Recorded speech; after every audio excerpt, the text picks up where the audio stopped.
انا احمد حمليت، مدير اداري في النادي المصري سابقا وحاليا مدير اداري في نادي المريخ الرياضي. طبعا بالنسبه للاحداث اللي حصلت امبارح، انا يمكن كنت قاعد في المقصوره وشفت الشيء، حاسس ان هو شيء غير طبيعي. ابني كان قاعد جنبي وقلت بالفعل هتحصل حاجه. ازاي قوات الامن قاعدين مشجعين، يعني كانوا بيشجعهم اكتر من المتفرجين اللي فوق. قوات الامن قاعدين بيفتحوا بوابات لدخول ناس منظمين داخلين، عملوا سبرنت، فتحوا سبرنت من الغرب، من المدرج الغربي، فتحوا سبرنت من المدرج الغربي للمدرج الشرقي باسرع ما يمكن. استحاله يكون مواطن ببورسعيد يقدر يفتح السبرنت ده حتى لو بيلعب العاب قوه. دول ناس مدربين وناس مأجورين وناس مدفوع لهم فلوس. دول امن مركزي ولا ناس مدنيين واشكالهم غريبه جدا عن بورسعيد. ودول بالفعل كانوا جايين منظمين وخارجين من بوابات. ازاي بوابات الغربي تتفتح ويدخلوا صفوف؟ اللي نزل بعد كده العيال الاولاد عشان يشتروا حسام، عشان يرقصهم، عشان يعملوا الكلام ده كله. لكن اقسم بالله العلي العظيم احنا اي نعم هم يشتمونا واحنا نشتمهم، نقول اهلي ونقول مصري، لكن تحدي بالضرب استحاله استحالات. بورسعيد معروفه طول عمرها الراجل فيها او العيل الصغير فيها راجل.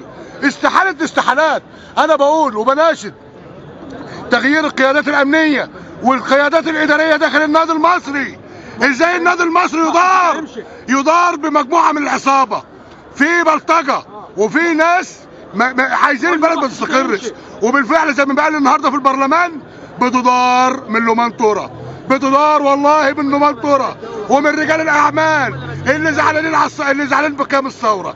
عمر الثوره ما كانت قامت عشان تموت البلد، الثوره قامت عشان تخلي الشعب المصري شعب حر جميل، والغني غني والفقير يطلع، كل الناس تاكل وكل الناس تعيش. لكن انا بص في احداث امبارح نموت ناس من عندنا وناس من الاهلي دول حبايبنا.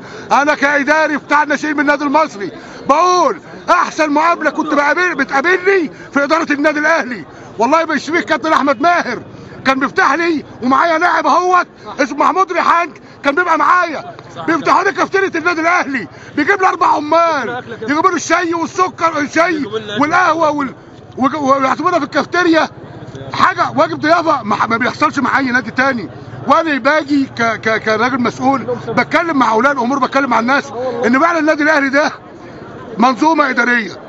اللي بيحصل بيننا وبين الجمهور بيحصل بين الارسنال، بيحصل بين برشلونه وريال مدريد، بيحصل مشاحنات. احنا لما تيجي تسالني بشجع المنتخب القومي، بتحب مين المنتخب القومي؟ هقول لك ابو تريكه، هقول لك عماد متعب، هقول لك عصام الحضري. لكن انتمائي مصري، اللون الاخضر، بحب النادي الاخضر. لكن مش معنى كده ان انا اذي اولاد بلدي. ازاي انا اقتل؟ حرام حرام حرام اللي بيحصل. دي منظومه. يا رب نلحق. كل واحد مصري بيحب البلد دي لازم ينهض، كل واحد مصري لازم يخاف على البلد اللي احنا فيها ديت. ازاي امهات امبارح كانت بتعيط؟ اقسم بالله العلي العظيم انا بقدوري في سحب الدم وانا مريض بالقلب. قلت له بقى اجى بيقول لي اكشف، قلت له ما تكشف، خد دم. اخد مني دم. احيانا لمده ربع ساعه مش مشكله في ده اولاد بلدي. الاهلي مصري. وبعدين الالتراس ده مين؟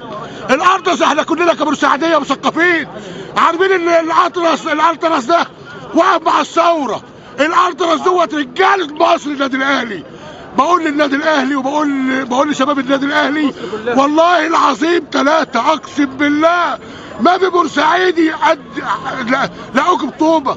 ما في بورسعيدي هو ماشي الشتائم بتبقى متبادله، لكن والله ما حد حط ايده في ايد التاني. ارجوكوا يا اهلاويه، ارجوكوا يا مصر، بورسعيد طول عمرها باسله وطول عمرها وطنيه. اوعوا تزعلوا مننا ابدا وحقكوا علينا. لو انتوا عايزين نجيب كفننا ونجي لكم نجيب كفننا ونجي لكم. وفي بورسعيديه على فكره ماتت برضه. البورسعيديه اللي ماتت دي ايه؟ مش بورسعيديه قاعدين في مدرجات النادي الاهلي، لا، الناس اللي داخله عليها طلعوا المدرج وقاصدين. حتى الكابتن حسام غالي وهو بيعدي بيخبط العسكري بيقول له يعني شوف، قام زعقوا العسكري.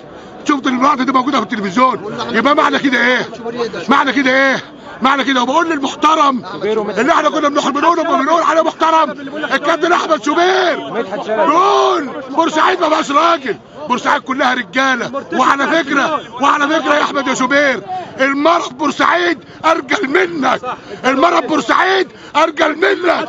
وانت جيت يا احمد يا شوبير بورسعيد مع منتخب مصر، وكنا بنشجعك وعارف ان بورسعيد ديت عشان منتخب مصر يكسب كنت بجيبه بورسعيد، لان بورسعيد بلد وطنيه. بورسعيد دي بتحب الشعب المصري كله. مين انا ازاي اموت واحد اهلاوي؟ ازاي اموت؟ والله العظيم ثلاثه اطيب شعب واطهر شعب فيك يا بلد شعب بورسعيد. شعب بورسعيد اللي ضحى بنفسه عشان مصر، ومستعدين يضحوا بنفسهم عشان مصر. ارجوكم يا اعلام، يا مدسوس، يا مدحت، يا شلبي، ما يشرفناش. انت ما تشرفناش، انت والناس مغدر العميل بتاع النادي المصري اللي مدخل بلطجيه جوه النادي المصري. انا بقولها وبعيدها وبكررها، بورسعيد دي بلد حره واللي فيها رجاله. وانا من موقعي الاداري في النادي المصري سابقا ونادي المريخ حاليا بنعشق تراب مصر، وبقول للاهلي اخيرا حقكم عليا، لو انتوا عايزين كفنا نجيبه لكم. ومتشكرين.